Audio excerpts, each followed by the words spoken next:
আমাদের জীবনে অনেক অদ্ভুত অদ্ভুত ঘটনা ঘটে, যা সত্যি মেলানো সম্ভব হয়ে ওঠে না। ঠিক কী কোন কারণে ঘটনাগুলো ঘটছে, তার নেপথ্যে কী রহস্য লুকিয়ে আছে, কিছু কিছু সময় বোঝা বড় দায়।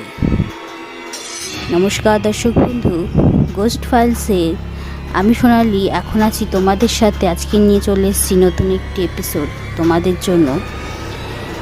এপিসোডটি পাঠিয়েছেন তন্ময় ব্যানার্জি জীবনে ঘটে যাওয়া একটি অদ্ভুত ঘটনা শেয়ার করছি, যেটি সে কোনো রকম যুক্তি তর্ক দিয়ে মেলাতে পারেনি। তা আজ তোমাদের কাছে সেই ঘটনা বলতে চলেছি। তন্ময় ব্যানার্জির নাম, অর্থাৎ তার ডাক নাম ভাস্কর। তো চলো, কি এমন রহস্যময় অদ্ভুত ঘটনা ঘটেছে তার জীবনে যে সে আজও পর্যন্ত সেই ঘটনা নিয়ে আতঙ্কিত হয়ে থাকে। ঘটনা শোনাবো। ঘটনাটি খুব ছোট্ট ঘটনা। যদি ভালো লাগে চ্যানেলটিকে সাবস্ক্রাইব করো আর কমেন্ট করতে কেউ ভুলো না।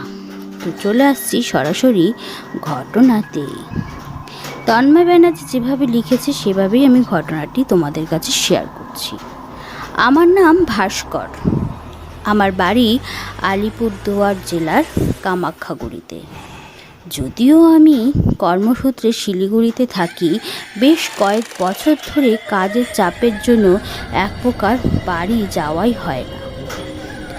তাই সেবার ঠিক করলাম দিন কয়েকের জন্য বাড়ি যাব। অর্থাৎ ঘটনাটি ঘটেছিল আজ থেকে প্রায় 5 বছর আগে। সম্ভবত বলা মুশকিল এক্স্যাক্টলি ঘটনাটা কবে ঘটেছিল, কিন্তু সে যেরকমভাবে উপস্থাপনা করেছে আমি সেভাবেই তোমাদের কাছে বলছি।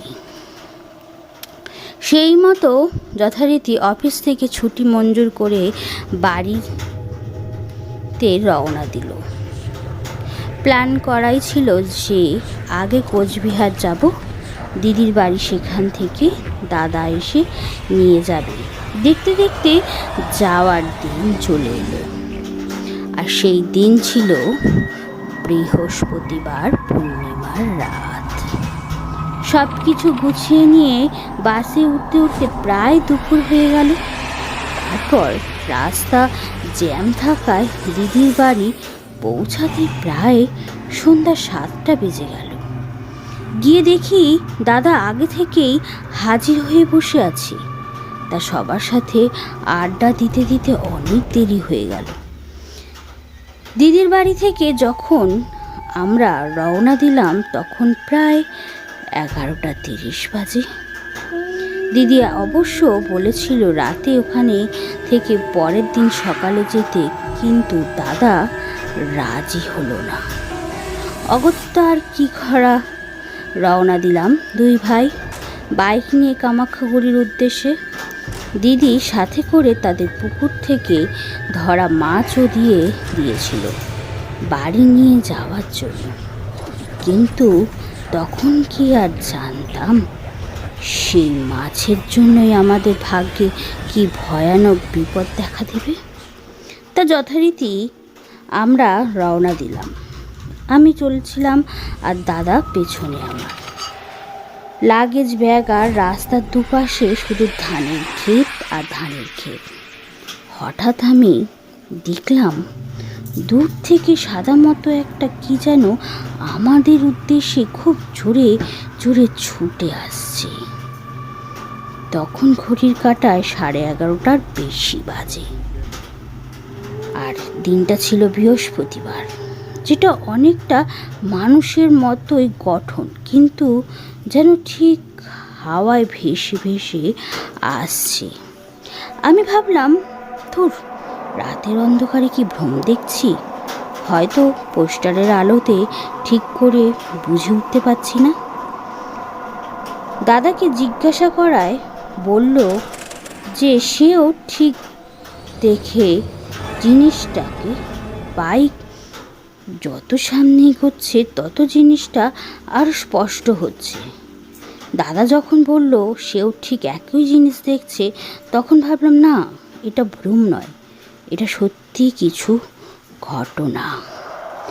এক সময় সেটা আমাদের প্রচণ্ড স্পিডে ক্রস করে চলেও গেল, আর আমার বাইকটাও অল্পের জন্য রাস্তার ধারে উল্টে পড়তে গিয়েও পড়ল না ঠিক সময় কন্ট্রোল করে ফেলার জন্য।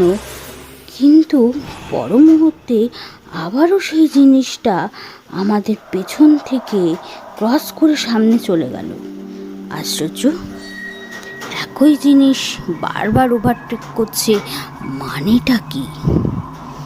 সেই সময় রাস্তায়, গ্রামের রাস্তা যেহেতু এমনি ফাঁকা, আর সেই সময় আমি আর আমার দাদা একটু আতঙ্কিত হয়েও বুকে সাহস নিয়ে হলাম না। আমার বাইকটা আবার বেসামাল হতে হতে বেঁচে গেল। আমি ঠিক কিছুই বুঝতে পারছিলাম না। মোবাইল দেখার চেষ্টা করি, অযথাই, জানি না মোবাইলের এত 80% চার্জ, সেই চার্জ নিমিষের মধ্যে হয়ে গেল। অবাক কাণ্ড। কিন্তু দাদার মোবাইল খুললেও দেখছি সেই একই অবস্থা, যা অবিশ্বাস্য ঘটনা। 12:30 বেশি বাজে তখন। এইরকমভাবে জিনিসটা আরও দুবার আমাদের ক্রস করলো। বুঝতে পারছিলাম না যে মারাত্মক কোনো কিছুর পাল্লায় আমরা পড়েছি, আর মাথা যেন ঠিক কাজ করছিল না। আর দাদা এক মনে ভগবানকে ডেকে চলেছে যে এটা কি হচ্ছে। এটা যদি কেউ পেছন থেকে অর্থাৎ আড়াল থেকে বদমাশি করত, তাহলেও কি করে সম্ভব? একটা সাদা মতো জিনিস, অর্থাৎ একটা মানুষের গঠন, সেইভাবে কার মাথায় এত বুদ্ধি থাকতে পারে যে দ্রুত সে ক্রস করে? এরকম করতে করতে আমরা আরও কিছু দূর এগিয়ে গেলাম, কিন্তু জিনিসটা তখনও আমাদের পেছনে ছিল। এইভাবে কিছুক্ষণ কাটানোর পর এক সময় আর বাইকে টাল সামলাতে না পেরে বাইক নিয়ে পাশের ধান খেতে গিয়ে উল্টে পড়লাম। দাদার হাত থেকে মাছের থলেটা ছিটকে পড়ে গেল, আর মুহূর্তের মধ্যে সেই থলেটা যেন কেউ উড়িয়ে নিয়ে চলেও গেল, আর চারিদিক একদম শান্ত হয়ে গেল। যখন দুজনেই অবাক, তার ঠিক কিছুক্ষণ পর বাইক তুলে বাড়ির দিকে রওনা দেব, সেই সময় হঠাৎ কানে ঢুকলো কেউ যেন হাওয়ার বেগে অর্থাৎ বাতাসের সাথে মিশে এমন একটা শব্দ, কণ্ঠস্বর শুনতে পেলাম। কেউ যেন বলছে, এই রাস্তায়, এই পথ থেকে দ্বিতীয়বার যাওয়ার জন্য, এই রকমভাবে যাওয়ার জন্য ভুল আর করো না। আজ ছেড়ে দিলাম, আজ মাছের উপর দিয়ে গেল, দ্বিতীয়বার তোমাদের রেহাই আর হবে না। হঠাৎ হাওয়ার বেগের কথা বলে কেউ যেন কানের দুপাশ থেকে বেরিয়েও গেল।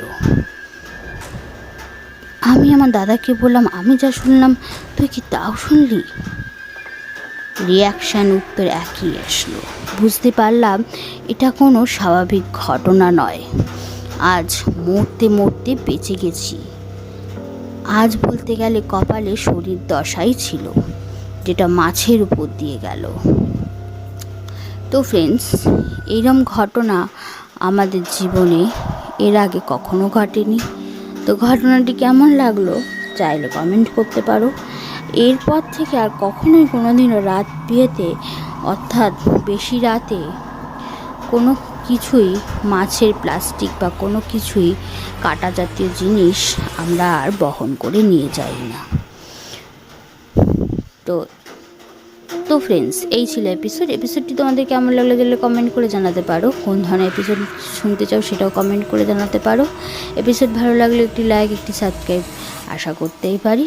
তো নেক্সট টাইম ফিরে আসছি নতুন একটা এপিসোড নিয়ে। ততক্ষণ সুস্থ থাকো, ভালো থাকো, গুড নাইট।